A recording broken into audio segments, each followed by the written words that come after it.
wattaqullaha alladzi tasaaluna bihi wal arham innallaha kana 'alaikum raqiba.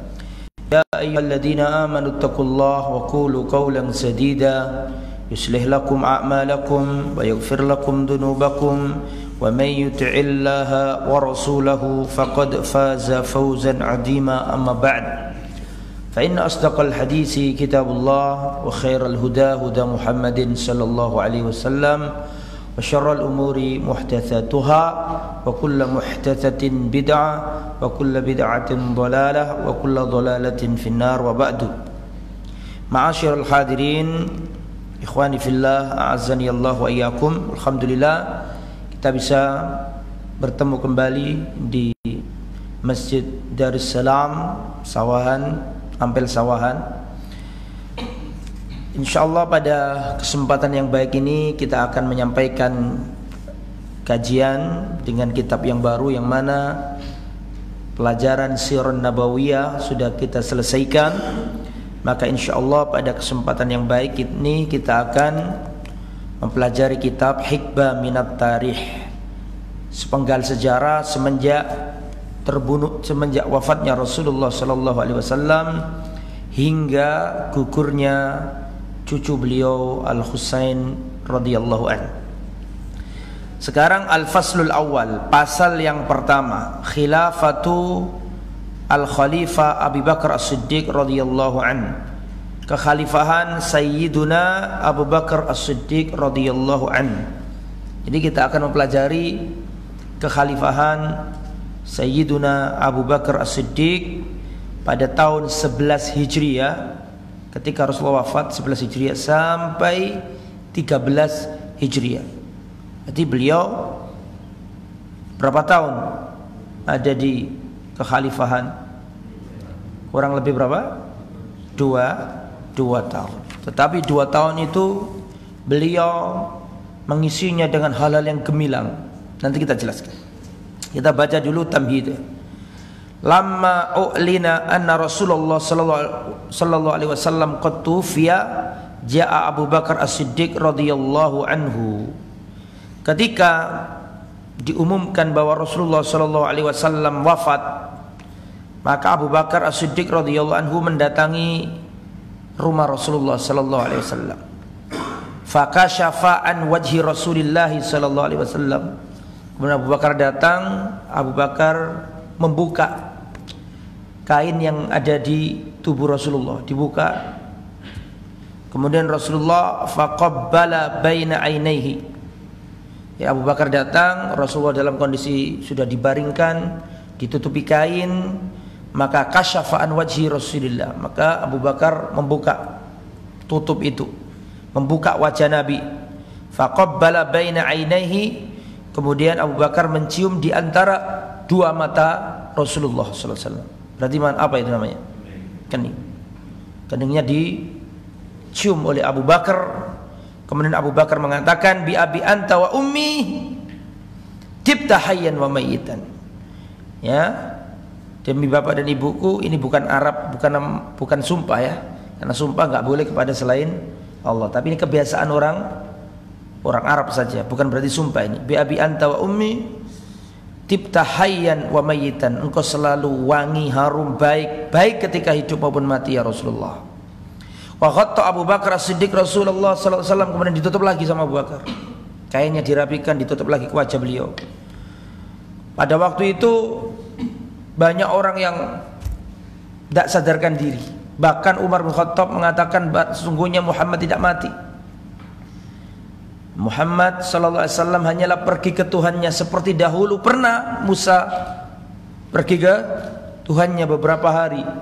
Barang siapa yang mengatakan Muhammad telah mati, maka dia salah.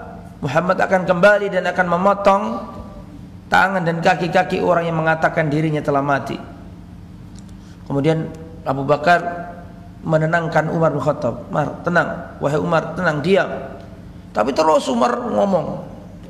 Akhirnya karena tidak dihiraukan ucapannya Abu Bakar oleh Umar, akhirnya Abu Bakar As-Siddiq naik mimbar dan mengatakan, ayyuhan nas man kana minkum ya'budu Muhammadan fa inna Muhammad qad mat. Wahai manusia, barang siapa yang menyembah Muhammad, sesungguhnya Muhammad telah mati. Faman kana ya'budullah fa innallaha hayyun la yamut. Tetapi barang siapa di antara kalian menyembah Allah, Allah hidup dan tidak pernah mati. Kemudian Rasulullah membaca ayat, wa ma Muhammadun illa rasulun qad khalat min qablihi rusul. Tidaklah Muhammad itu kecuali seperti rasul-rasul yang telah lalu dari para rasul. Afa imma ta'u qutilan qalabtum ala aqabikum. Apakah jika Muhammad mati atau terbunuh, apakah kalian kembali menjadi kafir? Maka para sahabat baru sadar. Jatuh Umar bin Khattab. Kata Umar bin Khattab, ketika aku mendengar ayat itu dibacakan oleh Abu Bakar, aku baru sadar bahwa Rasulullah sallallahu alaihi wasallam memang sudah wafat. Seakan-akan para sahabat lupa dengan ayat tadi itu. Wa ma Muhammadun illa rasulun qad khalat min qabli rusul. Tidaklah Muhammad itu kecuali seperti nabi-nabi yang telah lalu, rasul-rasul yang telah lalu. Apakah jikalau dia terbunuh atau wafat atau mati, apakah kalian akan menjadi kafir lagi? Ketika mengetahui ayat ini dibacakan Abu Bakar, lemes para sahabat.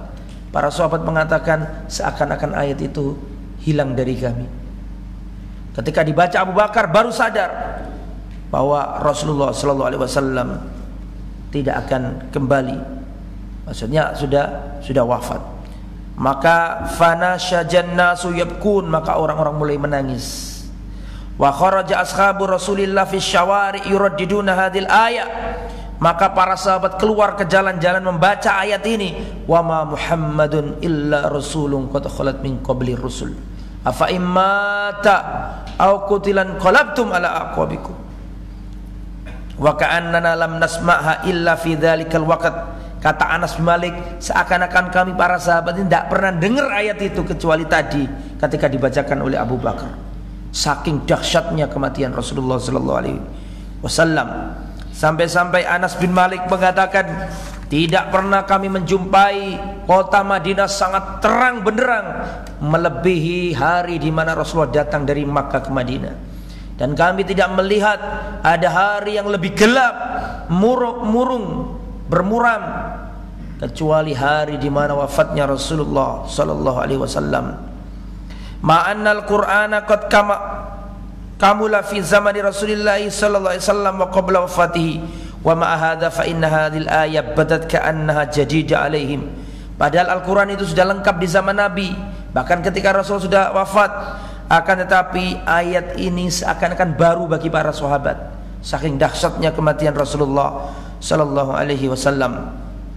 Wa qala Al-Abbas bin Abdul Muttalib wa Ali bin Abi Thalib wa Fadl bin Abbas wa akharuna bi taghsili wa takfini Rasulillah kata yusalla alaihi wa yudfan.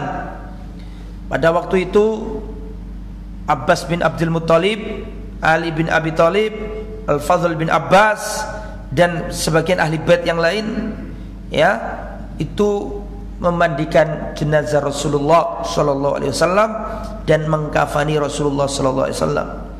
Dalam riwayat ini memakan waktu lama, ini enggak langsung hari Senin itu Rasulullah diapakan? Dikuburkan. Para sahabat berselisih pendapat. Ini bagaimana Rasulullah dikubur di mana? Berselisih pendapat. Kemudian datanglah Abu Bakar As-Siddiq radhiyallahu anhu dan Abu Bakar mengatakan, aku pernah mendengar Rasulullah berkata, tidaklah seorang nabi wafat kecuali dia dikubur di tempat beliau wafat. Bisa dipahami ya? Akhirnya apa yang terjadi? Maka Abu Talha mengangkat ranjangnya Nabi.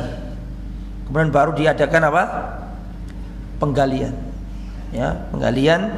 Kemudian Rasulullah sallallahu alaihi wasallam dikubur di situ. Kuburannya Rasulullah itu pakai lahat. Jadi ada dua, ada lahat. Lahat itu yang kayak gini, ke bawah, terus yang barat ada gininya. Paham kan? Nah, terus mayatnya kayak disorok, dimasukkan ke sorokan gitu, kayak gitu. Lurus dulu, terus ada, gitu. Itu namanya lahat. Nah, Rasulullah itu seperti ini kan. Ada yang nomor dua as-sak. Rasulullah yang pertama tadi, lahat. Wadzalika li anna al-Abbas wa ammun Nabi sallallahu alaihi wasallam wa Aliyan ibnu ammihi wal Fadl ibnu ammihi wa kanuhum aulan nas bi Rasulillah. Yang memandikan, mengafani dan mengatur adalah Abbas. Kenapa? Karena Abbas ini pamannya Nabi. Kemudian Ali, kenapa kok Ali? Karena Ali ini anak pamannya Nabi, sepupu. Dan juga Fadl ini anaknya Abbas, saudaranya Abdullah bin Abbas. Jadi ahli bait semua itu yang mengurusi jenazah Rasulullah sallallahu alaihi wasallam. Nah, cerita dimulai dari sini. Abu Bakar As-Siddiq. Dan di saat para ahli bait tadi itu mengkafani, pertama memandikan, mengkafani, mensolati dan seterusnya itu dalam kondisi mempersiapkan jenazah Rasulullah sallallahu alaihi wasallam. Di saat seperti itu orang-orang Ansor berkumpul di tempat namanya Saqifah Bani Sa'idah. Ketika Rasulullah belum selesai pemakamannya, itu orang-orang Ansor berkumpul di tempat namanya Saqifah Bani Sa'idah. Untuk apa? Untuk menunjuk khalifah baru, ya, sebagai pengganti kepemimpinan kaum muslimin. Ya, maka di sini ada dua riwayat. Ada riwayat Mihnaf al-Kadzab, ada riwayat yang dusta, dan juga ada riwayat yang benar, ya, disebutkan di sini. Diterangkan anan Nabiya sallallahu alaihi wasallam. Kita baca dulu, ya. Kita baca dulu yang di sini ada dua riwayat, ada riwayat yang dhaif dan ada riwayat yang sahih.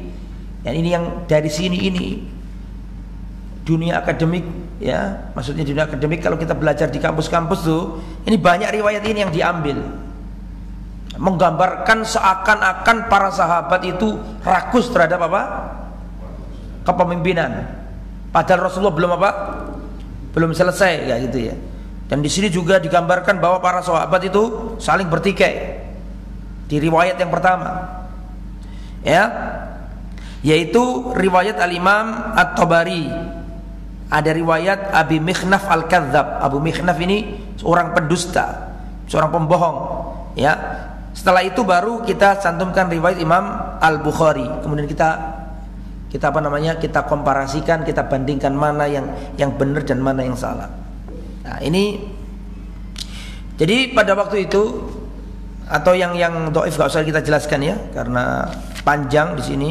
Intinya di situ ada menggambarkan bahwa para sahabat itu saling bertikai, ya. Itu diriwayatkan Abu Mikhnaf dan itu tidak benar. Yang benar adalah riwayat Imam Al-Bukhari. Jadi pada waktu itu Rasulullah sallallahu alaihi wasallam ketika wafat, diurus jenazahnya oleh para sahabat, maka orang-orang Ansor berkumpul di tempat namanya Saqifah Bani Sa'idah. Untuk apa?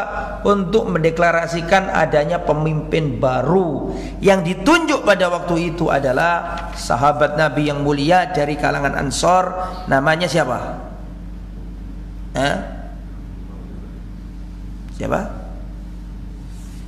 Namanya adalah Sa'ad bin Ubadah. Namanya adalah Sa'ad bin Ubadah. Ini orang-orang Ansor sepakat, ya, mau menjadikan Sa'ad bin Ubadah sebagai khalifah. Maka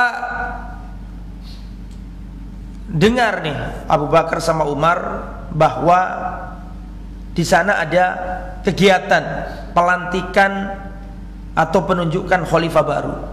Ketika mendengarkan itu, maka Abu Bakar, Umar, Abu Ubaidah ibn Jarrah berangkat semuanya. Menuju siapa? Menuju tempat itu, tempat berkumpulnya kaum Ansor, ya. Maka datanglah Abu Bakar, Umar dan sebagian sahabat. Kemudian Umar berkata, "Wallahi ma aradtu bidzalika illa anni qad hayyatu kalaman." Di tempat itu aku sudah siapkan perkataan supaya orang-orang Ansor itu tidak melanjutkan perbuatannya itu. Aku sudah siapkan kata-kata yang bagus, ya. Ternyata sampai di tempat itu aku didahului oleh siapa? Abu Bakar dalam omongan. Padahal aku dulu yang ngomong, karena aku khawatir nanti Abu Bakar ini ada omongannya yang kurang, sedangkan aku sudah mempersiapkan perkataan yang bagus untuk kalangan Ansor. Tapi akhirnya karena Abu Bakar sudah duluan, ya sudah, Abu Bakar yang ngomong. Maka takallama Abu Bakar. Abu Bakar berkata dan mengatakan di depan orang-orang, bagaimana kalian mengutus atau menunjuk seorang menjadi pemimpin, padahal Rasulullah sallallahu alaihi wasallam bersabda, nahnu umara wa antumul wuzara. Kami para Quraisy adalah umara, kabarnya umara, pemimpin-pemimpin. Wa antumul wuzara, dan kalian wahai orang-orang Ansor wuzara, para wazir, para menteri, para pembantu, para penasehat. Nahnu umara wa antumul wuzara, kamilah para pemimpinnya. Ya. Sebelum itu Abu Bakar As-Siddiq memuji para Ansor luar biasa. Kaulah orang yang membantu Rasulullah sallallahu alaihi wasallam. Kalianlah dulu dipuji setinggi langit orang Ansor. Hanya saja wahai orang Ansor, masalah kepemimpinan ini sudah digariskan oleh Rasulullah sallallahu alaihi wasallam, ya, bahwa kita adalah para pemimpin, kalian adalah para menteri. Kemudian orang itu mengatakan, la minna amirun wa minkumul amir. Enggak bisa begitu. Kami ada pemimpinnya, kalian ada pemimpinnya. Kata siapa ini? Kata orang Ansor. Atau orang Ansor, kami punya pemimpin, kalian punya pemimpin. Ada amir dari Ansor, ada amir dari Quraisy. Muhajirin kan kebanyakan apa? Orang-orang Quraisy. Maka ditentang oleh Abu Bakar dan Umar. Tidak bisa, karena Rasul sudah mengatakan al-a'immatu min Quraisy, pemimpin itu harus dari Quraisy. Ada seorang sahabat Nabi namanya Khubab bin Mundir, ya, orang Ansar, dia mengatakan, la wallahi la naf'al minna amirun wa minkumul amir. Enggak, kami enggak melakukan itu. Tapi kami punya pemimpin, Anda punya pemimpin. Dijawab sama Abu Bakar, la walakinnanal umara wa antumul wuzara. Enggak bisa begitu. Kitalah para pemimpin, Andalah yang para menteri. Hum ausatul arab daron. Karena orang Quraisy itu adalah Arab yang paling tengah. Ya, fabayi'u Umar au Abu Ubaidah. Silakan, terserah. Boleh kalian membaiat Umar bin Khattab, boleh kalian membaiat Abu Ubaidah bin Jarrah, tapi dari Quraisy. Akhirnya Umar mengatakan, bal nubayi'uka anta. Justru terbalik bahwa Abu Bakar, kamilah yang akan membaiat Anda. Akhirnya Umar mengatakan, fa anta sayyiduna, engkau adalah sayyid kami, wa khairuna, engkau adalah yang terbaik kami. Dan itu terbaik bagi Muhajirin, bagi Ansor. Orang Ansor pun tidak ada satupun yang menolak omongannya Umar bahwa Abu Bakar ini orang terbaik di zaman itu. Ketika Rasulullah wafat, sepakat manusia di zaman itu, manusia terbaik adalah siapa? Abu Bakar. Maka ketika Umar bin Khattab mengatakan huwa sayyiduna wa khairuna wa ahabbuna ila Rasulillah, ini adalah orang yang sayyid kita, orang terbaik di antara kita, dan orang yang paling dicintai Rasulullah kepada kita. Langsung Umar gak banyak omong, Umar mengambil tangannya Abu Bakar As-Siddiq radhiyallahu anhu untuk dibaiat. Setelah itu langsung manusia setuju semuanya, Muhajirin dan Ansor. Nah, tidak ada perselisihan. Ini dijelaskan oleh para ulama. Ini namanya al-khilaf. Maaf, ini namanya al-ijma' ba'dal khilaf. Terjadi ijma' sesudah terjadi perbedaan pendapat. Setelah itu ijma'. Ya, kemudian digambarkan menurut cerita Abu Mikhnaf tadi, Abu Sa'ad bin Ubadah ini murung, meninggalkan sholat jamaah karena nggak terpilih. Ini semua adalah riwayat yang apa? Yang tidak benar. Bahkan Sa'ad bin Ubadah bersama Abu Bakar, berjuang bersama Abu Bakar. Ini menunjukkan para sahabat legowo, dan final semuanya sepakat bahwa Abu Bakar As-Siddiq adalah al-khalifah. Ansar yang sebelumnya kurang setuju, tetapi ketika dijelaskan oleh Umar bin Khattab, akhirnya mereka semuanya sepakat membaiat siapa namanya? Abu Bakar As-Siddiq radhiyallahu anhu. Hadi riwayatul Imam Al-Bukhari wa hiya kama nara mukhtasaratun wa qasiratun wa hadi haqiqatus saqifa. Ini riwayat Imam Bukhari yang sangat singkat. Seandainya dialog tadi itu pakai menitan, pakai detikan, mungkin enggak sampai setengah jam. Ya kan? Tadi tuh dialog tadi tuh paling enggak sampai setengah jam. Wala yujammi bi jumu'atihim. Ya, adapun tambahan dari Abu Mihnaf, seorang pendusta itu, anna Sa'ad bin Ubadah qala uqatilukum, bahwa Sa'ad bin Ubadah sakit hati karena enggak dijadikan pemimpin. Sa'ad bin Ubadah mengatakan uqatilukum, aku akan memerangi kalian. Wa kana la yusalli ma'ahum. Akhirnya Sa'ad bin Ubaidah ini sholat sendiri, enggak mau sholat jamaah. Ya, wala yujammi bi jumu'atihim, enggak mau ikut sholat Jumat. Wala yafidu bi ifadatihim, enggak mau melaksanakan ibadah haji. Ini semuanya adalah kedustaan. Ini tidak benar, bahwa semuanya sepakat Abu Bakar yang jadi pemimpin dan mereka ridho dengan kepemimpinan Abu Bakar As-Siddiq radhiyallahu an. Wa qissatu Saqifah lam tastaghriq nisfas sa'ah. Kalau kita memperhatikan teks dari cerita Saqifah ini, sebenarnya tidak lebih dari setengah jam. Kumpul-kumpul para sahabat, ada dialog ringan. Ini kita punya pemimpin, Anda punya pemimpin. Kata Abu Bakar, "La, tidakkah kalian ingat bahwa dulu Rasulullah pernah bersabda, al-a'immatu min Quraisy, kepemimpinan itu dari Quraisy. Wa nahnul umara wa antumul wuzara. Kamilah para pemimpin dan Anda adalah para menteri." Kemudian Umar membenarkan ucapannya Abu Bakar, dan Umar membaiat Abu Bakar, dan manusia semuanya setuju. Itu jadi tidak seperti yang digambarkan oleh orang-orang Syiah dan yang lainnya, bahwa terjadi sengketa dan seterusnya. Tidak, ini namanya ijma'. Tidak ada satupun yang menyelisihi kepemimpinan Abu Bakar As-Siddiq, sepakat ya, kecuali orang-orang murtad dan seterusnya yang nanti kita jelaskan. Nah, kita masuk pembahasan yang kedua, Abu Bakar As-Siddiq fi sutur. Nah, sekarang kita bahas Abu Bakar karena sudah dibaiat jadi khalifah. Nah, sekarang kita belajar tentang Abu Bakar As-Siddiq radhiyallahu anhu. Nama beliau adalah, siapa namanya Abu Bakar? Namanya Abu Bakar adalah Abdullah bin siapa? Abdullah bin Abu Quhafa. Siapa namanya Abu Quhafa? Abu Quhafa bukan nama, kunyah. Bismillah.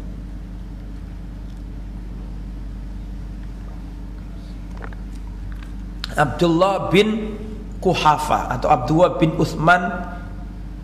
Utsman ini nama asli dari Abu Quhafa. Bin Amir bin Amr bin Ka'ab bin Sa'ad bin Taim bin Murrah bin Ka'ab bin Lu'ay bin Ghalib bin Fihir. Fihir yakni Quraisy. Itu nama beliau. Kemudian sifat beliau, kana rajulan abyad. Beliau ini laki-laki yang putih, kulitnya putih, nahifan, kurus. Jadi kalau ada orang yang jual gambar Khulafaur Rasyidin, stiker Khulafaur Rasyidin, ada gambarnya itu, ya.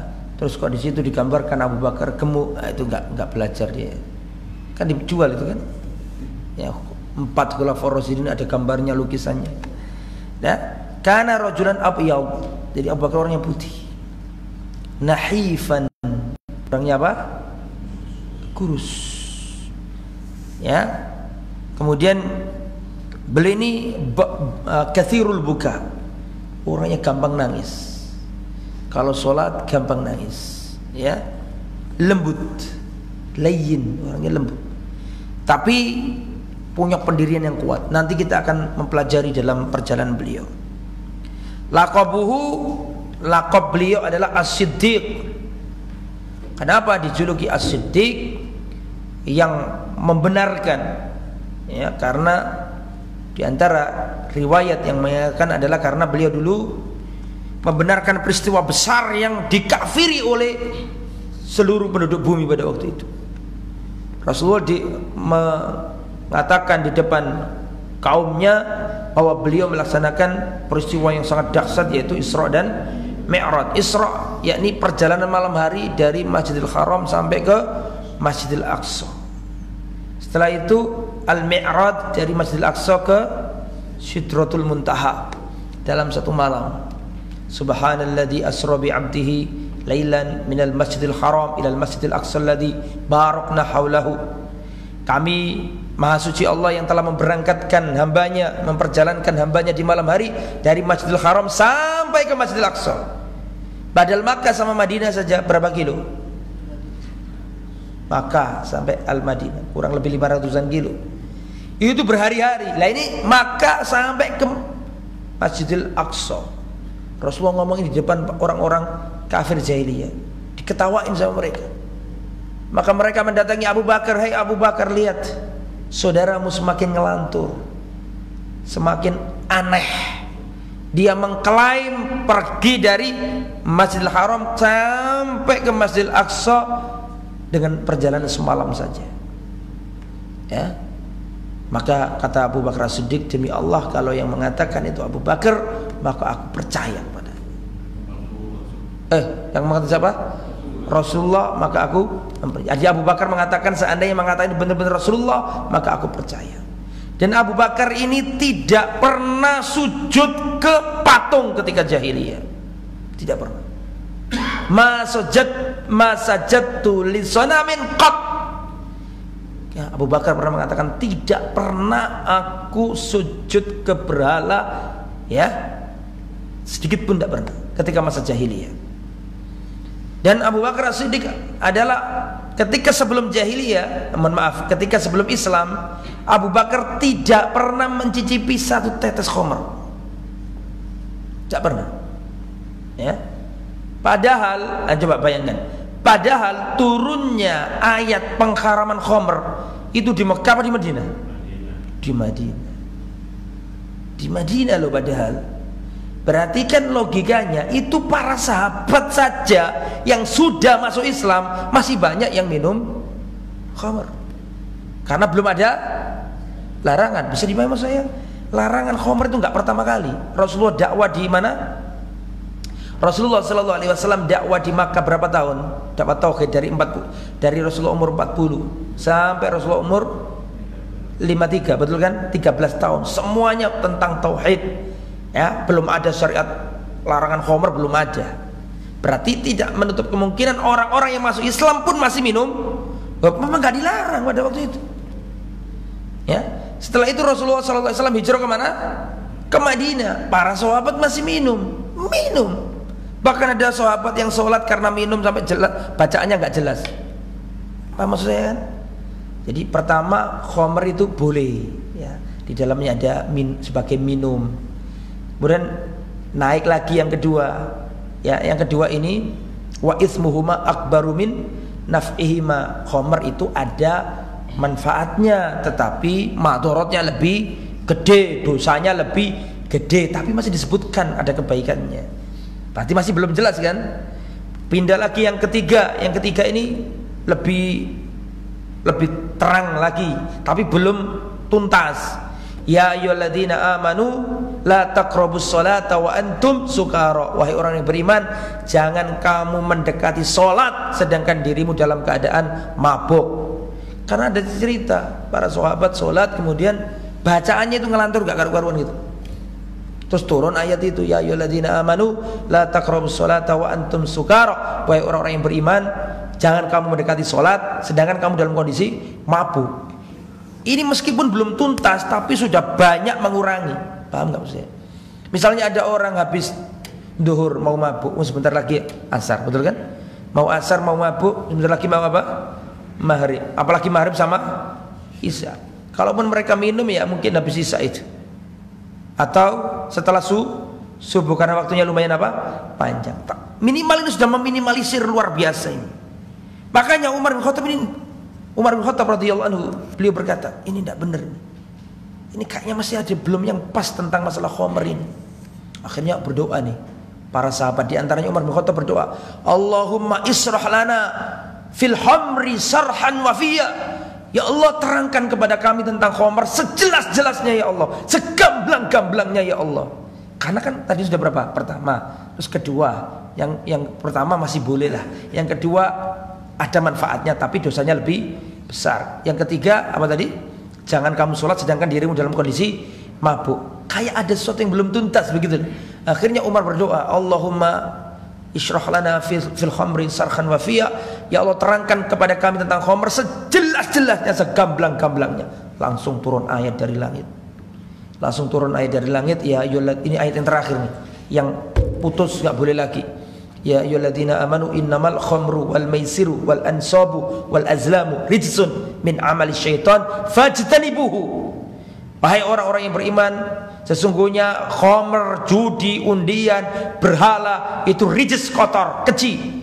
Ya, min amali syaitan, ini kerjaannya setan. Fajtanibu, tinggalkanlah. Maka dalam riwayat ini di Madinah loh, saya nggak mengatakan di kota Makkah. Di Madinah kejadian ini. Akhirnya para sahabat mengambil gentong-gentong khamr mereka. Yang di rumah diambil semua, dipecahkan semuanya, sampai dalam riwayat di kota Madinah banjir arak. Banjir apa? Banjir anggur, karena saking sami'na wa ata'na, dikeluarkan semuanya. Apa hubungannya sama Abu Bakar, Ustaz? Maksud saya itu di Madinah loh. Para sahabat mencari apa? Gentong-gentong khamr. Padahal Abu Bakar masih dalam kondisi Arab jahiliyah itu. Rasulullah belum diutus jadi nabi. Abu Bakar tidak pernah meneguk khamr. Ya, Abu Bakar As-Siddiq radhiyallahu anhu. Makanya Abu Bakar nih ketika diajak oleh Rasulullah masuk Islam, enggak pakai bantah, langsung masuk Islam. Dalam riwayat dikatakan ya, harus di-cross check lagi riwayatnya, tapi masyhur di kitab sejarah Rasulullah mengatakan mada'autu, ya, saya lagi riwayatnya harus diteliti lagi, tetapi yang saya sampaikan ini masyhur ya di kitab-kitab kitab-kitab tarikh, tapi harus diteliti lagi sanadnya. Diriwayatkan bahwa Rasulullah berkata, mada'autu ahadan ilal Islam illa kanat lahu kabwa. Tidak pernah aku ngajak orang masuk Islam kecuali pasti orang itu ragu-ragu semuanya. Semuanya ragu-ragu pertama kali. Kecuali satu orang ketika aku ajak masuk Islam, nggak pakai mikir, nggak pakai ragu-ragu, langsung masuk Islam. Siapa itu? Abu Bakar. Nggak pakai ragu-ragu belas. Itu Abu Bakar As-Siddiq radhiyallahu anhu. Dan Ali bin Abi Thalib berkata, Innallaha anzala isma Abi Bakar minas sama'i As-Siddiq. Sesungguhnya Allah menurunkan nama Abu Bakar As-Siddiq. Ya, saya ulangi, sesungguhnya Allah menurunkan nama Abu Bakar dari langit, yaitu As-Siddiq. Jadi kata As-Siddiq itu Allah turunkan. Makanya kan ada ayatnya kan, minas syuhada, minan nabiyyin was siddiqin was syuhada was salihin. Makanya Ali bersumpah bahwasannya qala Ali, sesungguhnya Allah menurunkan nama Abu Bakar dari langit, yaitu nama As-Siddiq. Jadi yang menjuluki itu Allah sendiri. Julukan apa tadi? As-Siddiq. Kemudian Abu Bakar ini orang yang paling diutamakan Nabi dari seluruh sahabat. Paling diutamakan. Saya sampaikan sebuah riwayat dari Abu Darda. Pernah suatu ketika, dan ini sudah sering saya sampaikan, Abu Darda ini, beliau menyampaikan hadis pada waktu itu beliau duduk-duduk bersama Rasulullah. Jadi ceritanya sebelumnya begini, ada permasalahan antara Abu Bakar dengan Umar bin Khattab. Ada gesekan ringan antara Abu Bakar dan Umar bin Khattab radhiyallahu anhu. Kemudian Abu Bakar ini merasa bersalah. Abu Bakar merasa bersalah, maka Abu Bakar datang ke Umar bin Khattab minta maaf. Tetapi Umar bin Khattab radhiyallahu anhu merasa enggan untuk memaafkannya, berat gitu. Gak disebutkan di situ masalahnya apa. Tapi ketika Abu Bakar minta maaf, maka Umar ini berat untuk memaafkan Abu Bakar. Jadi diam aja.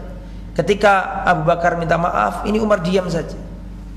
Akhirnya karena nggak ada sambutan yang baik, hanya diam saja dari Umar bin Khattab. Akhirnya Abu Bakar berangkat kepada Rasulullah Sallallahu Alaihi Wasallam dalam kondisi sedih, bingung, ya karena ada sesuatu dengan Umar, sudah minta maaf, tapi Umar kelihatannya enggan untuk memaafkan.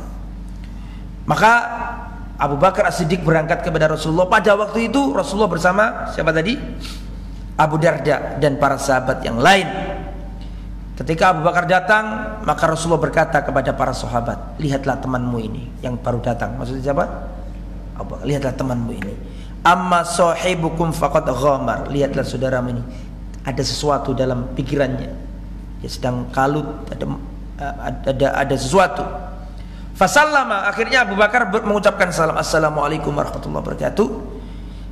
Dijawab sama Rasulullah. Setelah itu, ya Rasulullah, wahai Rasulullah, inni kana baini wa baina ibni al-Khattabi syai'un.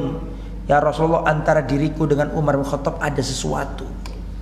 Fa asra'tu ilaihi thumma nadimtu. Maka aku segera menuju kepadanya, aku menyesal. Fa sa'altuhu an yaghfirali. Aku meminta dia untuk memaafkan aku. Aku minta maaf kepadanya. Fa aba Umar aliyya, tetapi Umar kelihatannya enggan untuk memaafkan aku. Fasa'ala athamma Abu Bakar. Kemudian Rasulullah berkata, ya, ketika mendengarkan aduan dari Abu Bakar mengadu bukan berkata seperti ini, ya Rasulullah tolong ya marahi Umar bin Khattab itu. Saya sudah minta maaf, dia enggak setuju dengan permohonan maaf saya. Enggak. Abu Bakar kepada Rasulullah bukan mengadu, bukan mengeluh tentang bahwa Umar itu seperti ini seperti ini, enggak, tapi sekedar menyampaikan, ingin dimediasi, ingin diketemukan sama Umar agar tidak terjadi permasalahan lagi. Maka Rasulullah berkata, yaghfirullah laka ya Abu Bakar, semoga Allah mengampunimu wahai Abu Bakar 3 kali. Setelah itu Umar menyesal juga. Umar berpikir, ini Abu Bakar sudah datang kepadaku mau minta maaf, tetapi kok aku nggak memaafkannya, padahal dia sendiri sudah datang ke aku. Setelah dipikir-pikir, akhirnya Umar menyesal. Umar apa? Menyesal. Akhirnya Umar mendatangi rumahnya Abu Bakar. Ya, mendatangi rumahnya Abu Bakar As-Siddiq radhiyallahu anhu. Sampai di rumahnya, maka Umar mengatakan, "Athamma Abu Bakar?" Apakah di sini ada Abu Bakar? Faqalu, maka keluarganya Abu Bakar mengatakan, "La, tidak ada."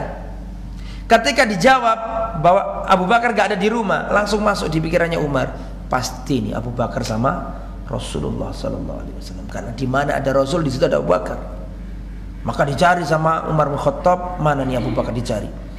Fa'ata ila Nabi sallallahu alaihi wasallam, betul ke Rasulullah karena tahu kalau Abu Bakar selalu bersama Nabi.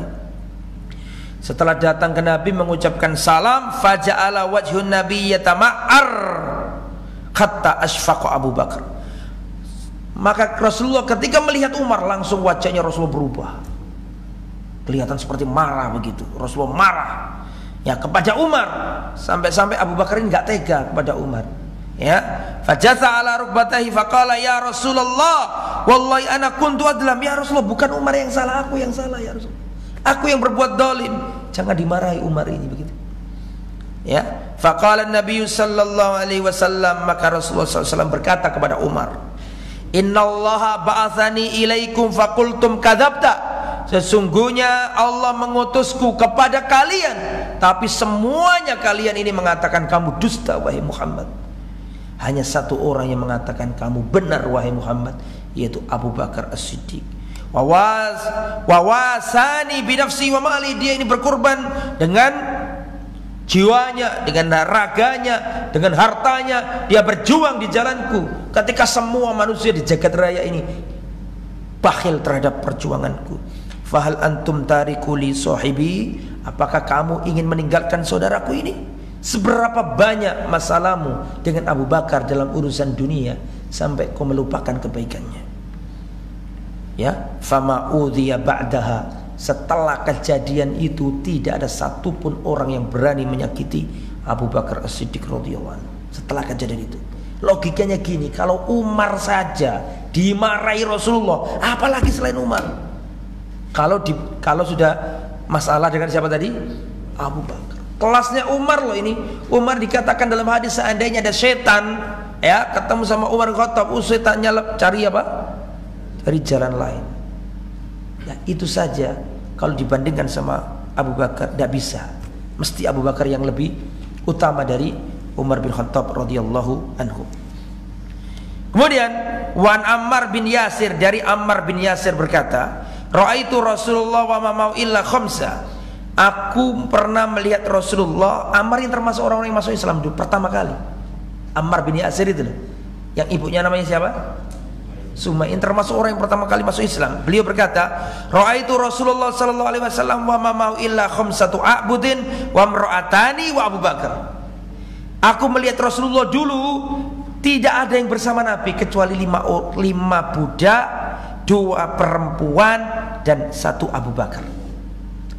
Jadi kata Ammar bin Yasir, tidaklah aku melihat Rasulullah SAW, tidak ada orang bersamanya kecuali 5 orang budak, 2 wanita dan Abu Bakar. Berarti situ Abu Bakar kan kategorinya yang pertama kali masuk Islam dari kalangan non budak dan dari kalangan non wanita.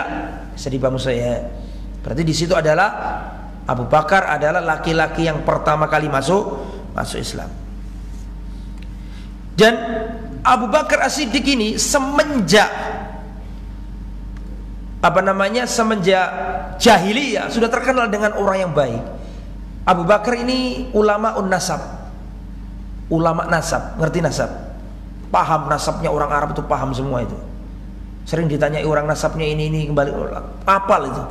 Abu Bakar As-Siddiq.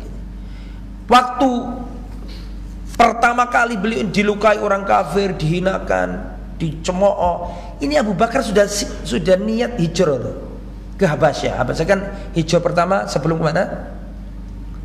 Sebelum mana? Kemudian berangkat sampai hampir di daerah Yaman situ, daerah selatan, ada ketua suku, ketua kabilah Qara, ketemu, loh ini kan Abu Bakar. Ditanya, mau kemana wahai Abu Bakar? Ini orang kafir yang ngomong, bukan orang Islam. Yang ngapain? Itu menunjukkan Abu Bakar itu terkenal di Arab. Sampai ketika beliau berjalan hijrah, diketahui oleh orang di Barkel Himat itu ditanya, kenapa kamu keluar? Maka dia menjawab, aku ingin pergi ke bumi Allah yang lain. Aku ingin menyembah Allah, menyembah Tuhanku di tempat yang lain, di saat kaumku melukai, mencemooh, menyiksa kami semuanya. Akhirnya ini orang kafir ini ngomong sama Abu Bakar, orang sepertimu tidak boleh keluar dan tidak boleh dikeluarkan. Aku akan membawamu pergi ke Quraisy. Pernah dengar cerita ini? Pernah dengar enggak? Akhirnya Rasulullah SAW dibawa sama laki-laki ini. Saya lupa namanya. Saya lupa namanya laki-laki ini. Akhirnya nggak disebutkan di kitab. Akhirnya datang ke Quraisy, dipanggil, ya ma'syara Quraisy, apakah kalian mau memboikot dan mengeluarkan orang ini? Demi Allah, dia adalah orang yang membantu orang yang susah. Dan kalian tahu itu. Demi Allah, dia adalah orang yang selalu memuliakan tamu, menyambung tali rahim. Dia ini selalu menolong orang yang susah, memerdekakan budak-budak. Apakah layak orang seperti ini dikeluarkan atau keluar dari kampung halamannya? Aku memberi suaka kepadanya. Paham gak maksudnya? Aku memberi suaka artinya aku jamin orang ini. Akhirnya orang Quraisy sepakat, kami akan memberi suaka kepada orang yang kamu beri suaka dengan syarat, sesungguhnya anak-anak kami, istri-istri kami terfitnah dengan bacaannya Al-Quran orang ini.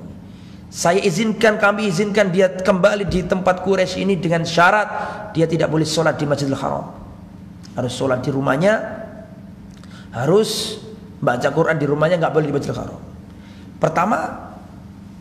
Pertama dituruti, sepakat nih tiga, Abu Bakar sama ketua suku tadi itu sama orang kafir Quraisy sepakat tetap di rumahnya, sholat di rumahnya, membaca Quran di rumahnya. Akhirnya apa yang terjadi nih? Ini pulang nih orang ini, pulang ke selatan, Abu Bakar di situ. Lama Abu Bakar gak gubris. Abu Bakar membuat tempat sholat di depan rumahnya, musholla, tempat di rumahnya. Kemudian Abu Bakar sholat di situ. Abu Bakar sholatnya kan lama, sambil nangis, baca Al-Quran sambil nangis, menunjukkan kekhusyuan sambil nangis. Dilihat sama anak-anaknya orang kafir Quraisy, dilihat sama wanita-wanita Quraisy. Banyak di antara mereka yang masuk Islam gara-gara bacaannya siapa tadi itu? Gara-gara bacaannya Abu Bakar. Akhirnya orang kafir Quraisy mengatakan, kau tidak sesuai dengan kesepakatan kami. Akhirnya ketua suku tadi dipanggil lagi. Orang yang kau beri suaka telah menghilangkan syarat-syarat suaka itu. Akhirnya ini ketua suku datang ke Abu Bakar, sungguhnya aku dulu memberi suaka kepadamu dengan syarat, tetapi itu tidak kau lakukan. Apa kata Abu Bakar? Aku kembalikan suaka itu kepadamu. Aku cukupkan suaka dari Allah Subhanahu wa taala. Itu Abu Bakar As-Siddiq radhiyallahu anhu ya.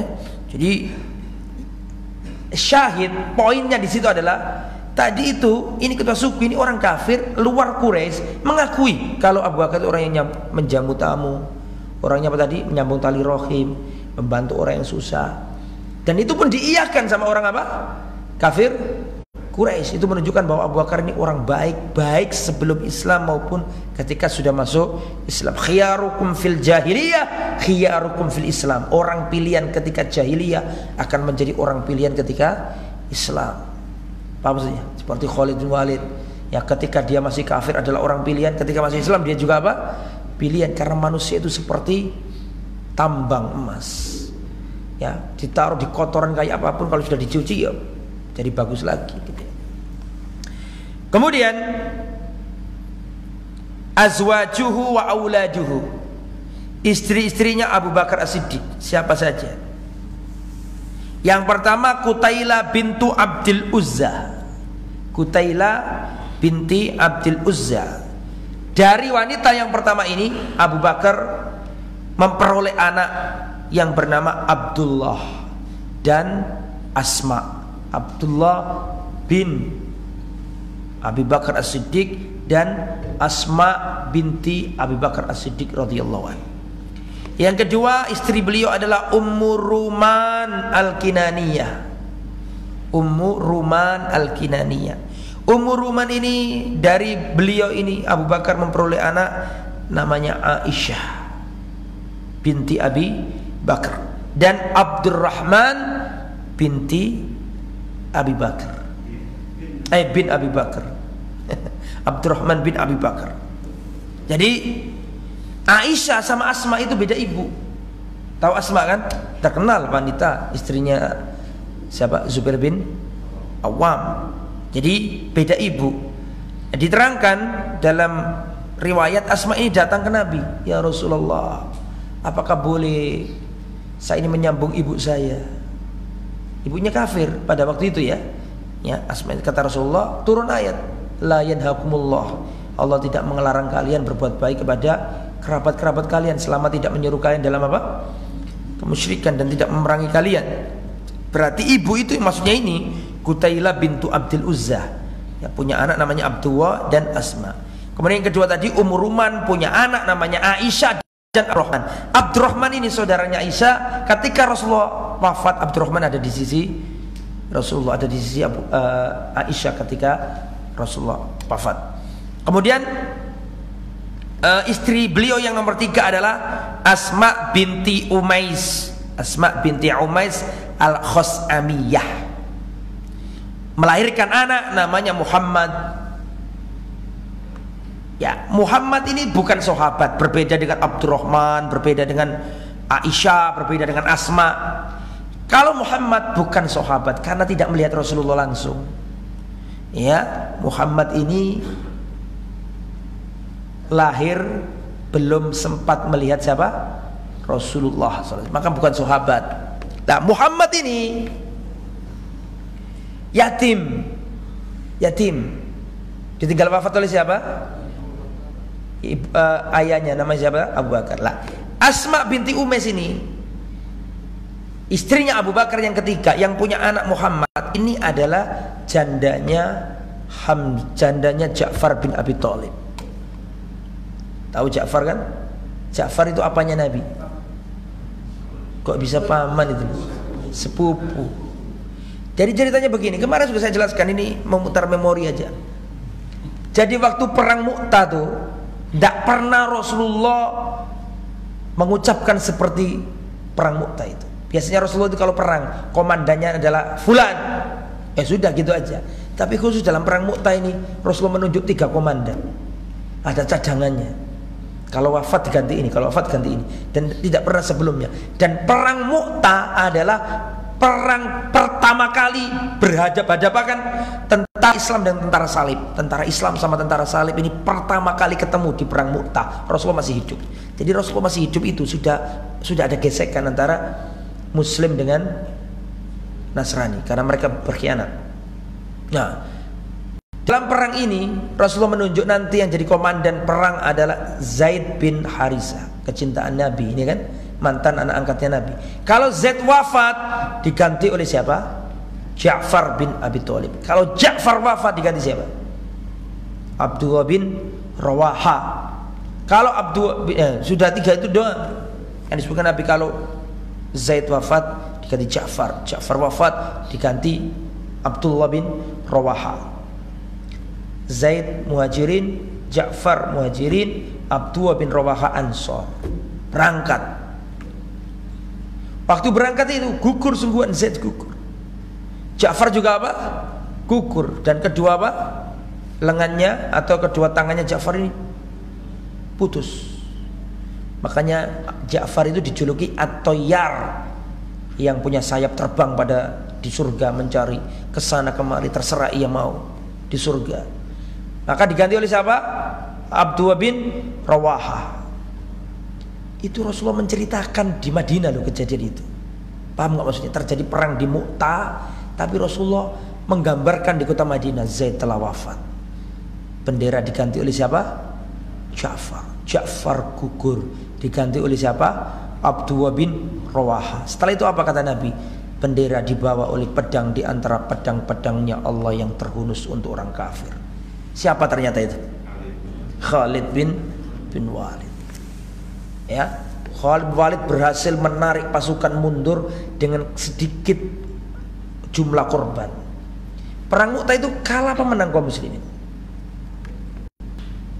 Perang pertama kali antara kaum muslimin yang sedikit dengan tentara Romawi yang dikdaya. Ya, menang siapa pada waktu itu?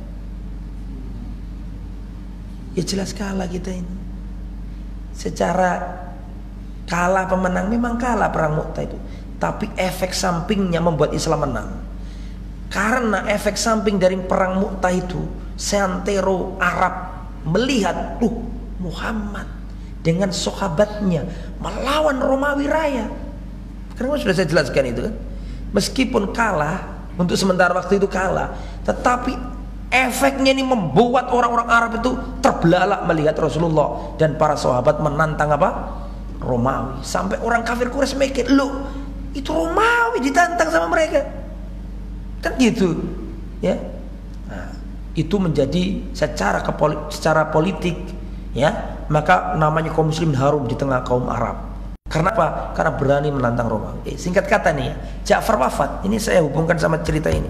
Asma binti Umais kan jandanya siapa tadi? Ja'far.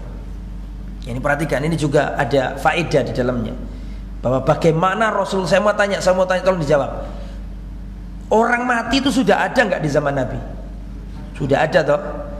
Rasulullah punya kerabat wafat, Rasulullah punya sahabat wafat.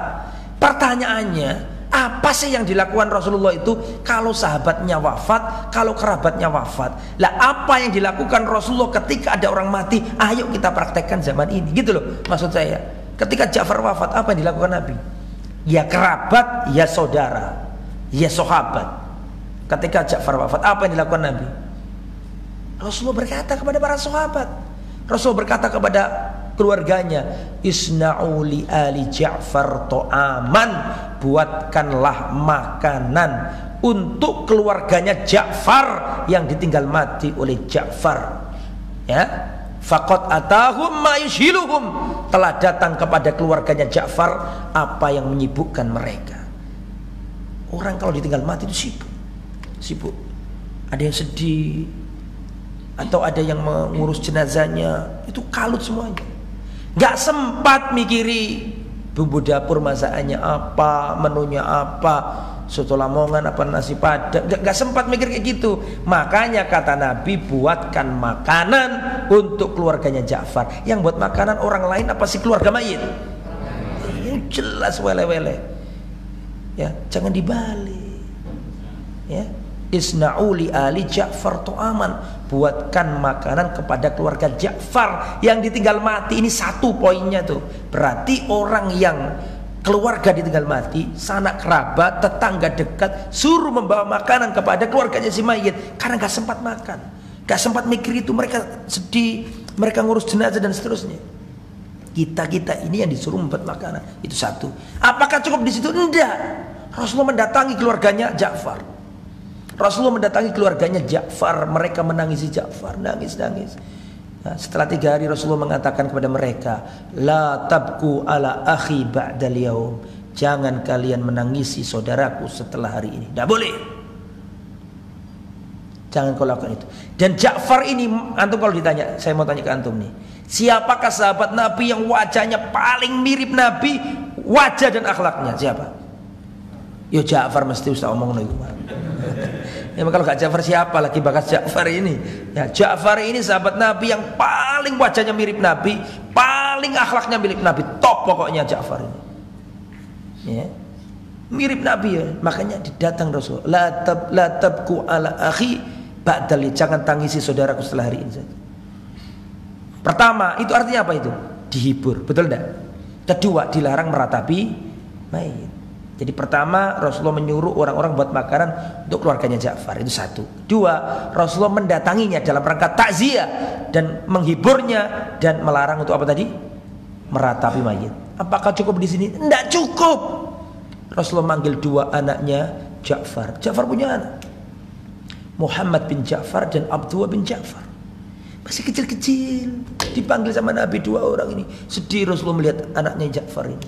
Di sisi lain ini adalah anak dari sahabatnya, di sisi lain ini adalah keponakan Nabi, keponakan Misan, betul nggak? Dipanggil ini dua masih kecil, Muhammad sama siapa tadi? Sama Abdullah, Muhammad bin Ja'far dan Abdullah bin Ja'far. Kata Rasulullah, adapun Muhammad ini wajahnya mirip pamanku Abu Thalib. Adapun Abdullah ini bin Ja'far wajahnya mirip aku dan akhlaknya mirip aku. Muhammad mirip pamanku yaitu Abu Thalib. Berarti anak ini mirip siapanya? Kok bingung gitu loh. Ja'far bin Abi Thalib. Ja'far ini saudaranya Ali. Ja'far bin Abi Thalib. Kata Nabi, adapun Muhammad ini mirip pamanku Abu Thalib. Soalnya apa hubungannya Abu Thalib sama Muhammad ini? Saya ulangi ya, Ja'far punya bapak namanya Abu Thalib karena Ja'far ini saudaranya Ali. Ja'far punya anak yang pertama tadi namanya siapa? Muhammad. Kata Rasulullah, adapun Muhammad ini wajahnya mirip pamanku, yaitu siapa? Abu Thalib. Berarti anak ini mirip apanya? Jid, mirip kakeknya, ya kan? Adapun Abdullah ini mirip aku, seperti bapaknya Abdullah ini. Abdullah bin siapa? Ja'far. Akhirnya apa yang terjadi? Perhatikan. Apa yang terjadi? Rasulullah manggil Al-Halak, tukang apa? Pelontos rambut, tukang pangkas. Ketika datang, tolong digundul dua. Akhirnya dua anak digundul, pelontos. Didoakan Nabi dua-duanya. Lalu datang, ya ini datang Asma binti Umais. Asma binti Umais datang, ya Rasulullah, bagaimana ini anak-anakku ditinggal mati oleh Ja'far. Ya bagaimana dia ini nanti? Gimana kefakiran, gak punya bapak, kasihan. Nah, lah Asma binti Umais ini yang saya ceritakan tadi, istrinya Abu Bakar yang keberapa tadi? Yang ketiga ini. Ini dulu pernah ikut hijrah sama Ja'far kemana? Ke Habasyah. Kan gitu ceritanya itu kan. Asma ini setelah ngomong kepada Rasulullah, ya Rasul bagaimana ini? Maka Rasulullah mengatakan seperti ini, atakhafina alaihima al-faqr. Apakah engkau takut kefakiran akan menimpa keponakanku dua ini? Padahal aku adalah walinya di dunia dan walinya di akhirat. Artinya kamu jangan takut. Aku ini loh yang akan nanggung anak-anak dua ini. Aku ini walinya dia di dunia dan di akhirat. Berarti bisa disimpulkan ini loh. Ini pelajaran penting. Berarti disimpulkan Rasulullah itu kalau keluarganya wafat, apa yang dilakukan Nabi? Satu, Rasulullah memerintahkan untuk membuat makanan kepada mayit. Satu. Dua, Rasulullah mendatangi, bertakziah, menghibur. Tiga, Rasulullah melarang meratapi mayit. Empat, Rasulullah mengumpulkan anak yatimnya dan mengkafilnya dan menanggung. Itu yang dilakukan Nabi. Jangan dibalik. Orang kena musibah malah yang buat makanan. Dah, itu yang dilakukan Rasulullah. Lah, Asma binti Umais ini waktu hijrah, jadi gini, Asma sama Ja'far ini hijrah kemana dulu? Ke Habasyah. Terus Ja'far sama Asma ini mendengar Rasulullah sudah pergi kemana? Ke Madinah, sudah hijrah. Akhirnya Ja'far sama Asma binti Umais ini naik kapal dari Habasyah, Ethiopia atau Afrika, naik kapal menuju mana? Menuju Madinah. Berarti ini laut apa namanya? Laut Merah. laut yang memisahkan Jazirah Arab dan Afrika. Di tengah kapal itu sudah nyampe di Madinah itu ketika Rasulullah selesai perang Khaybar. Sudah saya cerita semua ini. Cuma ya ada yang lupa, ada yang tidak begitu lupa gitu ya. Rasulullah ini senangnya luar biasa karena pada waktu itu Khaybar dikalahkan. Khaybar tempatnya orang Yahudi, banyak makanannya di situ, banyak kurmanya di situ itu. Bahkan para sahabat mengatakan kami tidak pernah kenyang makan kurma kecuali setelah penaklukan Khaybar. Searat-arat kurma melimpah ruah itu. Makanya ketika selesai perang Khaybar, Ja'far datang, kata Rasulullah, aku nggak tahu harus bahagia dengan apa ini. Apakah aku bahagia dengan kemenangan Khaybar ataukah karena kedatangan Ja'far?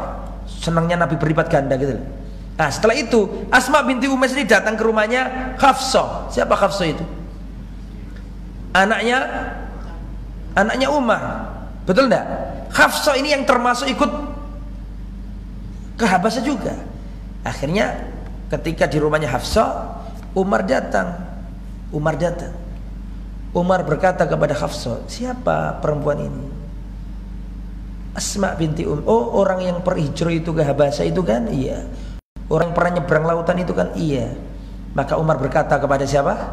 Kepada Asma binti Umays, kami telah mendahului kalian hijrah di Madinah. Kami yang lebih berhak kepada Rasulullah karena kami yang lebih berhak karena kami hijrahnya duluan daripada Anda.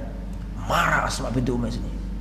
Marah dan mengatakan, demi Allah, kau wahai Umar, kau hijrah ke Madinah bersama Rasulullah. Kau bisa makan, kau bisa memberi makan kepada orang yang kelaparan. Kau bersama Rasulullah ketika engkau bingung. Sedangkan kami di negeri Habasyah tidak ada siapa-siapa di sana. Ya, kami datang ke negeri yang sangat asing, bahasanya beda, orang-orangnya beda, makanannya beda. Kau di sini hijrah bersama Rasulullah, kemudian kau katakan itu kepadaku, demi Allah, aku nggak akan makan, nggak akan minum sampai aku laporkan kau kepada Rasulullah. Pernah dengar cerita itu enggak? Tak pernah dengar. Nah sekarang tak kasih tahu. Ya. Akhirnya Rasulullah didatangi sama siapa tadi? Ini Asma binti Umays ini, pendekar dia nih. Datang ke Rasul, ya Rasulullah, Umar telah mengatakan bahwa dia lebih dahulu hijrah dan begini begitu. Kata Rasulullah, lah, tidak benar itu. Kamu punya dua hal. Yang lain cuma satu, kamu punya dua. Kamu hijrah ke Habasyah dan kamu hijrah ke Madinah. Kamu punya hijrah. Semenjak itulah Ja'far Asma dijuluki Sohibul Hijratain, yang pemilik dua hijrah. Kenapa saya jelaskan itu? Untuk menunjukkan keutamaan siapa? Asma binti Umays. Ja'far wafat tadi itu kan, nikah sama siapa? Abu Bakar. Punya anak namanya Muhammad Muhammad bukan sallallahu alaihi wasallam, Muhammad. Lah nanti ketika Abu Bakar wafat, ketika Abu Bakar wafat nanti ya, ini Asma dinikahi sama sahabat lain, siapa namanya? Umar sudah bukan Umar ini, siapa? Ali bin Abi Thalib, mantan bakyunya. Kan Ja'far, istrinya Ja'far dulu. Terus dinikahi siapa? Bukan, Abu Bakar dulu punya anak namanya Muhammad. Terus Abu Bakar wafat, dinikahi sama siapa? Ali, mantan iparnya. Betul apa enggak? Ya. Otomatis Muhammad ini diasuh Ali. Muhammad kecil ini. Muhammad anaknya siapa tadi itu? Dirawat Ali. Muhammad ini ada masalah sama Abdullah bin Ja'far, sama Muhammad bin Abi Bakar. Paham enggak saya ngomong ini? Ja'far bin Abdullah bin Ja'far, Muhammad bin Abi Bakar ini apa hubungannya? Saudara seibu, betul ya? Emaknya sama, bapaknya beda. Ada masalah nih. Tukaran sak dulure gitu loh. Diterangno Ali tidak bisa-bisa. Akhirnya Ali manggil Asma binti Umays, ini anak meluru iki tukaran dari tadi. Nyerah gak iso ngenengno tukaran. Akhirnya Asma binti Umays berkata kepada siapa? Abdullah bin Ja'far, dan berkata kepada Muhammad bin Abi Bakar, wahai Abdullah, kenapa kamu tukaran? Bapakmu itu orang hebat, Ja'far bin Abi Thalib, yang dikabarkan Nabi At-Tayyar, yang memiliki orang hijrah 2 kali, orang yang wajahnya mirip Nabi, yang akhlaknya mirip Nabi. Bapakmu orang hebat, kenapa kamu tukaran? Terus dia, kamu juga Muhammad nih, Abu Bakar bapakmu itu orang hebat, yang menemani Rasulullah di gua. Khalifah yang kedua dipuji setinggi langit, Ja'far dipuji setinggi langit, Abu Bakar dipuji setinggi langit. Ali melomong dengarkan ini. Kok dua-duanya dipuji, kok enggak aku yang dipuji? Ali mengatakan, kau tidak menyisakan sedikit pun pujian untukku, semua untuk suamimu yang dulu. Itu faedah. Faedah kenapa orang Islam dilarang menikahi istri bapaknya. Boleh nggak di dalam Islam menikahi istri bapak? Istri bapak itu nggak mesti ibu kandung, paham nggak? Ya jadi ibu, iya pokoknya istrinya bapak lah. Kenapa? Karena tabiat manusia itu akan membenci, tabiat loh ya, nggak bisa dituruti bisa ndak. Tabiat manusia itu akan membenci suami dari istrinya dulu. Tapi ini bukan berarti Ali benci sama Ja'far sama siapa tadi? Abu Bakar, bukan begitu. Gini loh, zaman jahiliyah itu istri itu diwariskan. Pernah dengar kan ya? Bapaknya punya istri, maka anaknya ini kalau bapaknya mati akan menikah sama ibu tirinya, paham nggak? Terus dilarang. Di antara hikmahnya adalah, perhatikan, karena seorang itu biasanya akan benci kepada laki-laki mantan istrinya sekarang. Bingung tak antum ini? Tidak bingung kan?